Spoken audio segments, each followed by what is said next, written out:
We're very informal, so Exactly. We could yeah. just have And Do you want maybe me to move scoot over a little closer? bit closer. Yeah.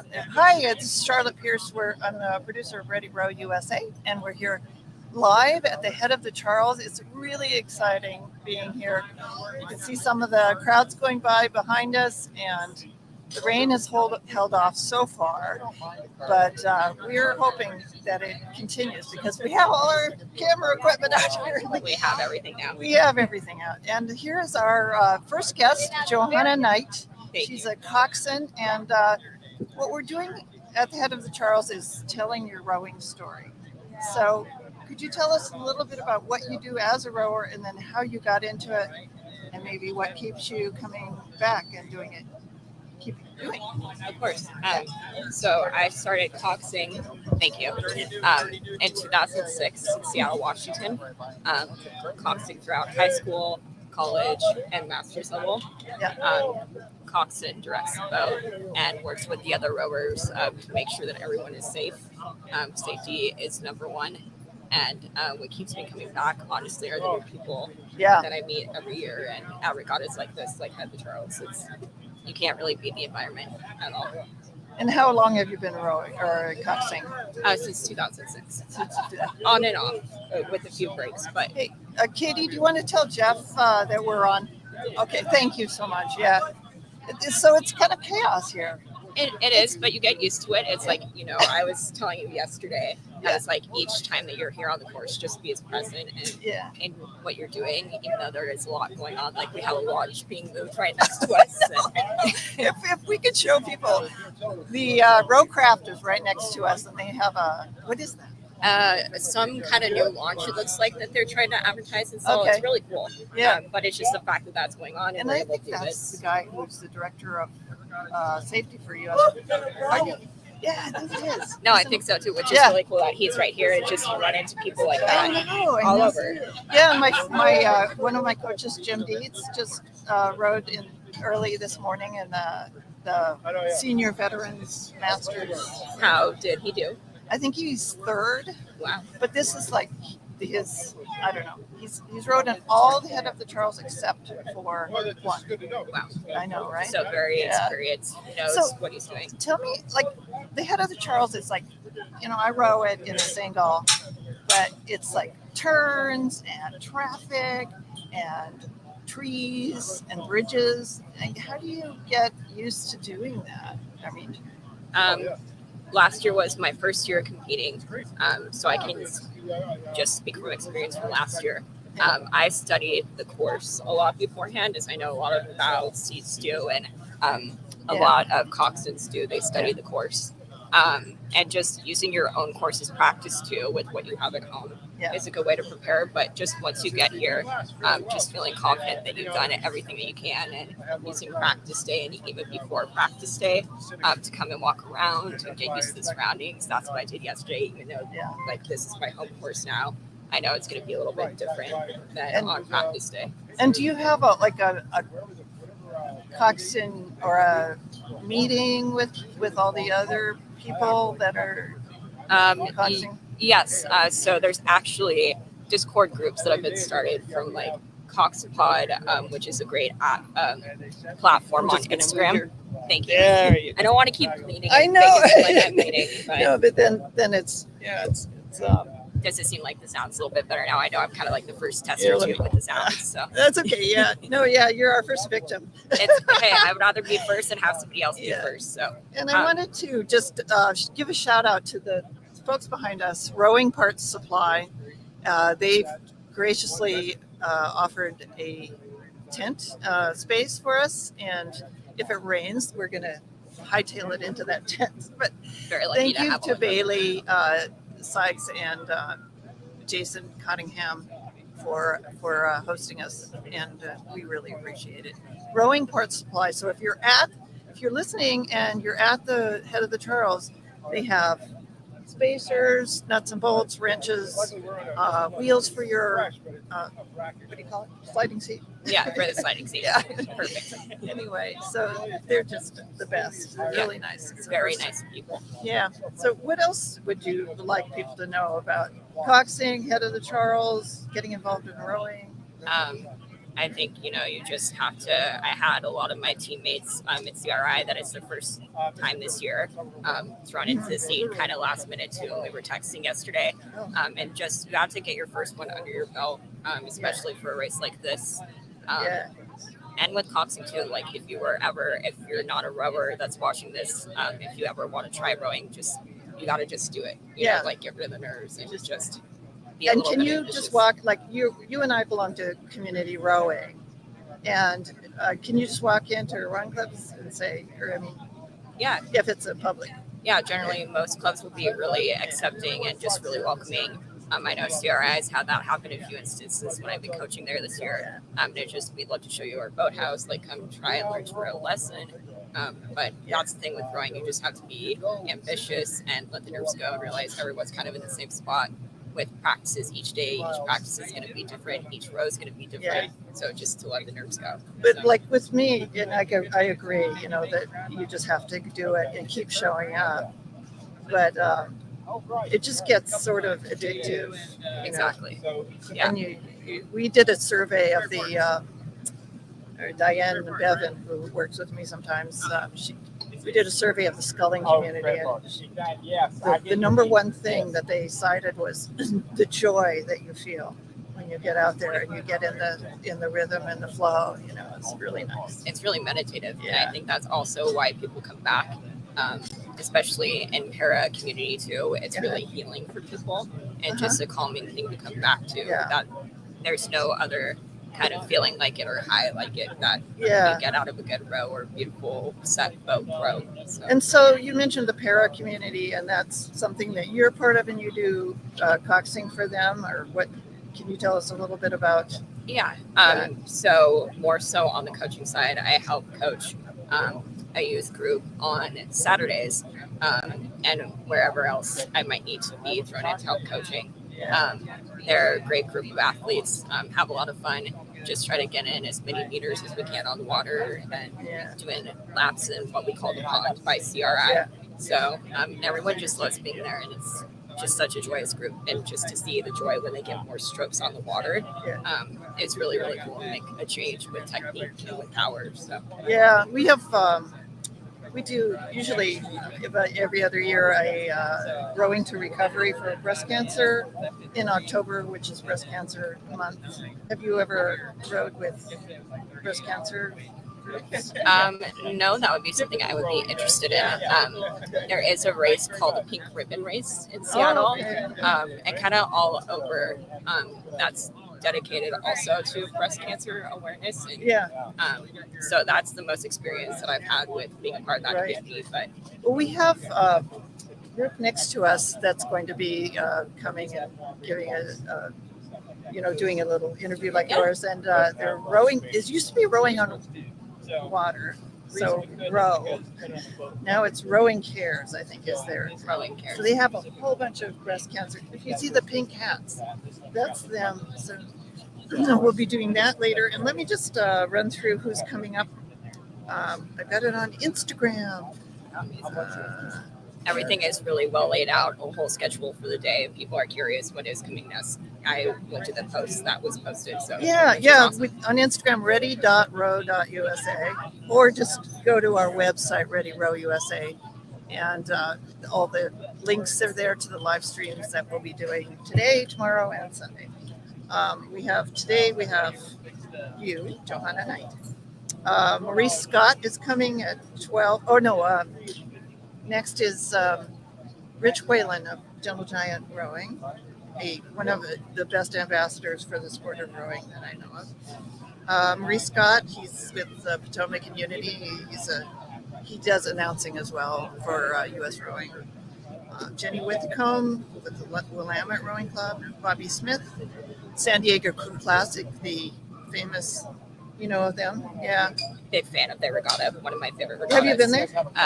Twice. Once in my collegiate rowing years, then also once as a master coxswain. Helped go again this year, fingers crossed, but very fun regatta. Yeah, I've always wanted to go out there. It's beautiful, especially in that time of year when it usually is just perfect water, not too hot, not too cold. I know, and it's dicey here today, but it's getting... And then we have Kira Stawicki. Do you know her? Next Level. Yes, actually, Yeah. I know the name. Haven't met her in person, Okay. but seems like a lovely person. Yeah, I was really happy to see her come.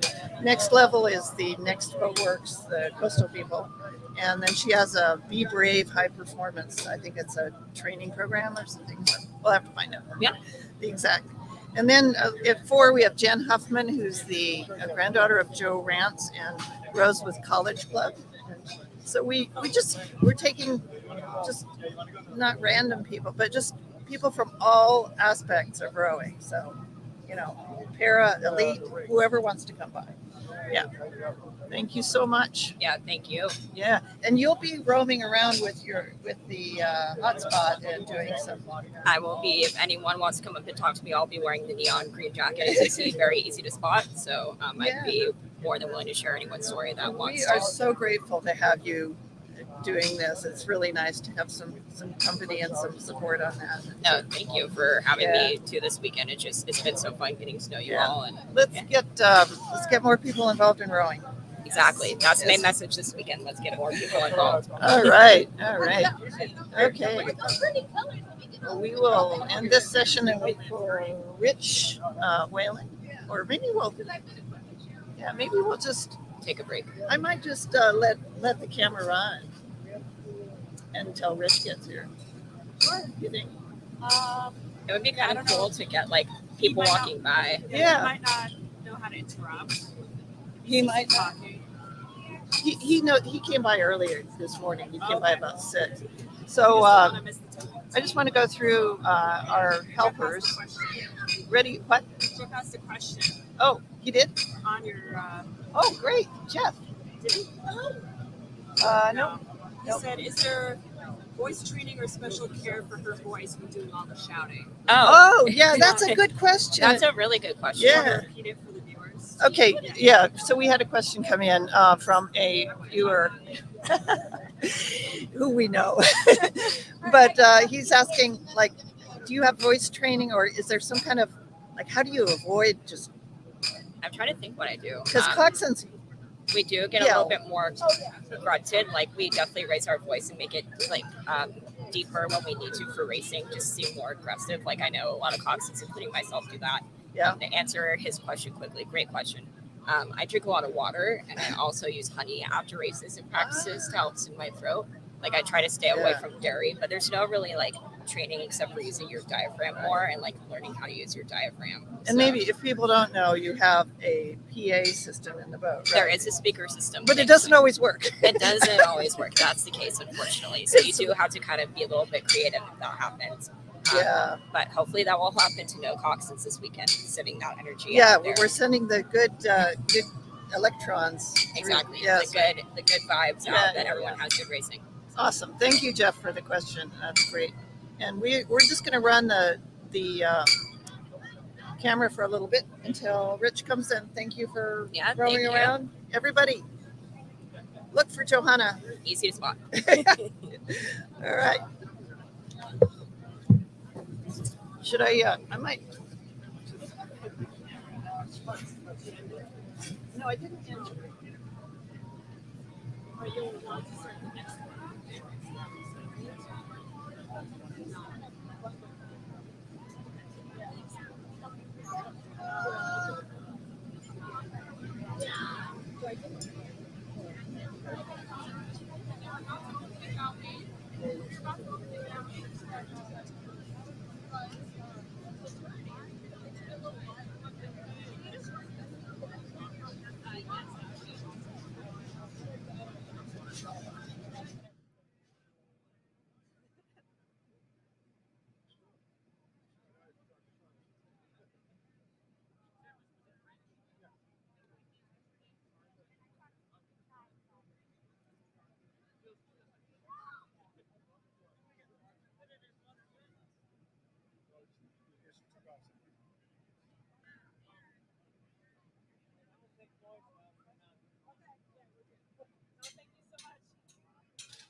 fine. I have time.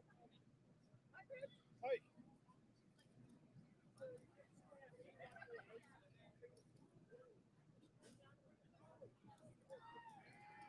When you're ready, just bring these two back up. These two, okay.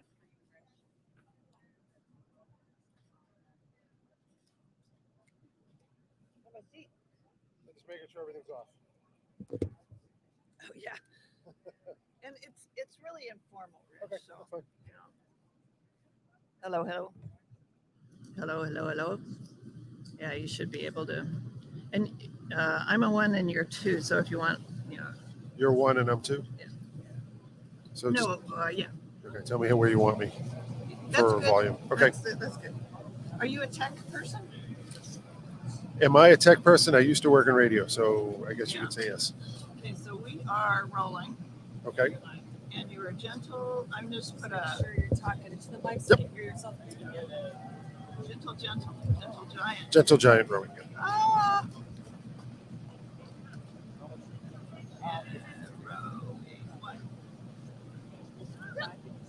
Well, if you're just tuning in, I'm Charlotte Pierce. I'm the producer of Ready Row USA. And we, Katie, camera. Yeah. We're here with Rich Whalen of, did I say your name right? Yes, you said my name All correctly. Yes. right. Of Gentle Giant Rowing Correct. at Blessing of the Bay Boathouse. On the Mystic River in beautiful favorite Somerville, name Mass. for a boathouse. Yeah, just I always think of on the Mystic. Yep. And I always think of the Van Morrison song. You're not the Mystic. first person to say that. I know. I think I sent you a link to that one time. At one time, probably, I was just yes. like listening to it 5 times in a row. Anyway, we are pleased to have you, and tell me what you've been doing this morning. I saw you at 6 a.m. At 6 a.m., I was running pitch black. up to Cambridge Boat Club to grab a launch to head up to the start to thank our volunteers up there. Yeah. And on the way up, I always scout the river, looking for logs, looking for And debris pumpkins. and pumpkins. Hopefully, not giant pumpkins anymore. What the heck was that all about? Well, he did. I will say this: he did come back and cut it up. Oh, he did. He did. How do you cut up 1,000-pound pumpkin? A big saw, I guess. Wow. I don't know, but he did. He got it out of the river, which is great. Yeah. but So yeah. what's your position in the For Head of the Charles, I'm co-chair of the race committee. co-chair of the race? Yes. Yeah. So I saw you in a big room meeting with people. It was a Instagram or something like that. That was the final race operations meeting Right. this past Tuesday, where we all met to talk about the regatta, make sure we were good to go, and go over some different safety protocols. And this year, because of the weather, we're looking at we have meteorologists that are watching the weather from MIT, and we are all over it. We're paying attention to what's going on, and we want a safe regatta. We want to make sure that all the competitors are safe, no matter what the conditions are. Absolutely. And we are reviewing them for Sunday, especially where it looks like it is going to get windy. But we are anticipating a rowable regatta. Yeah. Good. So what's a non-rowable regatta? There are a lot of factors in that I don't remember off the top of my head, just because I was just educated on them a couple weeks ago. But it all depends on wind direction. And those that row in the basin can tell you exactly which way the wind is coming. That's not good for the basin. Rowing on the Mystic River, it's a little different. But yeah, so there's watching that. As far as the wind speed goes, there are things we can do, like hold up rowers from passing through the BU Bridge. Right. And then cue them up and have them spin into the start, where it's a little safer. We can run the full course that way. But there's a lot of factors that go into it, and we will be meeting each day. We met today to discuss. It was a very quick conversation today, but tomorrow and Sunday will be a little longer to discuss what we're going to do for each day. And if we make the decision to go on a short course, which is not something we want to do, but Has that ever been done? once it's been done. But with the size of the Head of the Charles, we used to be able to do it halfway through a race. We could do it one event, switch one event, go right to the short course start, which is Riverside, in one event. But now the regatta is so big that if we have to do it, we have to do it in the morning. And so the morning could have perfect glass conditions, and rowers could say, well, we could have done a full course, but we have to look at the afternoon. Yeah. So you're best friends with the weather people? We have some meteorologists from MIT that we are very, very good friends with. Right. and they're fantastic. They are all over it, paying attention to everything that's going on. I was at the head of the hooch one time, and they shut down, I think, lightweight singles or something like that. Is that something you would do if it's like super? It's possible. Yeah. It depends on the conditions. Yeah. What we want a safe race, and we don't want to cancel any events. We respect that people are coming here from great distances, but safety is paramount. Yeah. And we'll do what we can to make sure. And what events are you looking forward to? Do you get to see any events? For me, well, there's one event I'm really looking forward to, which is the men's senior The one masters you're in? 4, the one I'm in. Bout number 13. We're looking forward to a good row, but there are some other events I'm looking forward to. The pairs this year. Oh, good pairs. Have you rode a pair? I love rowing pairs. Really? I really enjoy Have you them. ever flipped one? I have flipped a pair. And the unfortunate thing about that was both times it was my fault. Oh. The first time was my first time in the pair. We shoved from the dock. I heard ping, and I looked over and just had enough time to say, oh, crap. What happened was I was nervous, forgot to tighten that oar lock, Oh. and the gate just popped right open, and It's we hard went right enough over. to row a pair without it. But yeah, it's, if anybody doesn't know, you're just like that don't know rowing that well. A pair is one oar each, so you have to be incredibly synchronized. You have to be very synchronized. It's the most unstable boat you can row. Yeah. And if you match up with someone perfectly, it will, in my opinion, it's the most pleasant row. Interesting. It just flies and feels effortless. I want to do it sometime. It's Yeah. great. I recommend it for any sweep rower out there that's rowing in 8s and think they love 8s. And if you want to get better in an 8, get in a pair. Get in a pair. You're going to learn so much about your technique very quickly. Yeah. And that will translate into a smoother row, much smoother row in the 8. Excellent. Yeah. So just a little bit about Gentle Giant rowing. Yes, Is that your full-time? that is my full-time job. Wow. It's as of last year. Yeah. The club we started in 2002. Our founders, Alan Gahant and Gracio Garcia, were Northeastern alum. So a lot of people don't know this part. Larry O'Toole from Gentle Giant Moving found out about these two Northeastern alums, because Larry went to Northeastern and rode there, that were starting a rowing club in Somerville. And with Gentle Giant Moving at the time having their headquarters in Somerville, he reached out to them and said, if you give me naming rights, I will give you an annual donation for the club so you can run your team. And they said yes. And through the money that we get from Gentle Giant Movers, which we cannot speak higher of them, that allows us to have youth rowing programs in the fall, especially for kids in the local area around Somerville, Malden, Everett. They row with us for free. That's They don't fantastic. pay a dime. Well, that's not true. They don't pay. They pay. We ask them to pay a membership fee, which Yeah. is $50. But if So they you get- can't, then right? If they can't, we Yeah. it's fine. Just know that we let the parents know if that's a problem to let us know. I tell you, that is the future of rowing, getting people, a wider community involved. It, And young yes, kids, yeah. yes, and the moving company has been great. We've partnered with cleanups on them, with them for around the river, Yeah. where we've discussed how we can work together more in the future, and it's been fantastic. Yeah. And being on the Mystic River, how we've grown over the years, it's been amazing. The city is definitely a supporter of us. They respect what we do. Like for Somerville High School, they use our equipment. They don't pay a rental fee for the equipment. Yeah. They are allowed to use it. We just ask that the school pay for transportation. And They- do they have swimming classes or? The school does have a swimming pool. They have swimming classes, That's so the kids. required to, Yes, yeah, you have we to do swim ask that test. they have to do their swim tests Yeah, to prove that they can swim, and if they have an issue with it, they wear a life jacket I see. until they pass their swim test. I'll be back. That's fantastic. Well, what else would you like to say about the head of the Charles? Should people come down even if it's raining? What if Oh, it without a doubt. snows? Well, hopefully we won't see snow this year. That's definite. 2009, right? To the right, 2009. I that year I rode on the Saturday, which was nice and sunny, windy but sunny. Oh yeah, But yeah, we did have that snow. But you should come down to this regatta, even if it's raining. there's something for everyone. There is something for everyone, and as I just stop and watch the rowers. Just there's a lot of effort that goes into this, a lot of training, Yeah, and it as the more exposure we get as a sport, yeah.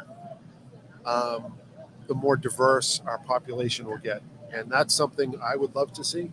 Well, that's kind of what we're about at Ready Row USA. We're trying to, like, that is our kind of 5-year mission to expand the sport, talk to as many people from as many different communities as possible. Yes. And it's good for healthy for the sport. It helps everybody. Yep. Yeah. So And folks wanting to come down, even though tomorrow's going to be a little drainy, come Yeah. down Sunday. That's Yeah. where all the championship events take place. I know that's should be nice. Should be a some of little the- windy, but should be nice day to come down and check things out. Watch the rowers go down and the the course. championship is the elite. Those are the elite rowers. Yes. Yeah, that's so fun. I saw Mahi Drysdale. Yep.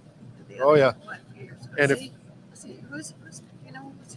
I don't know. I have Yes. honestly. I've been. You've been to this. I'm just too busy to get into the nitty gritty of this, Yeah, right. who the entries are, and I'll look at those over the next couple of days. Yeah. But but there's an app too. yes, there is. Wonderful app. You can look up any club, any athlete, any race, all the results as they come in. It's Yes, really and it's a Yeah. great way to stay updated great. Yeah. for the results of the regatta. Rich, we are very grateful for your time, and I know you have other things that you need to attend to, but That's great. send some folks over. We're going to have some openings Sure. throughout the day. So I'll definitely forward some rowers this way. thank you so much. Thank you. Okay, take care. Yep. Bye. Bye. Okay, I'm going to close this out, and we will tune in. Let's see. Okay. Everybody knows my code. 12. We have Maurice Scott and Jenny Wythicombe. So that'll be Great. Yeah. Awesome. Thank you. And I'm going to end this stream. Yeah. Okay. I mean, I don't know.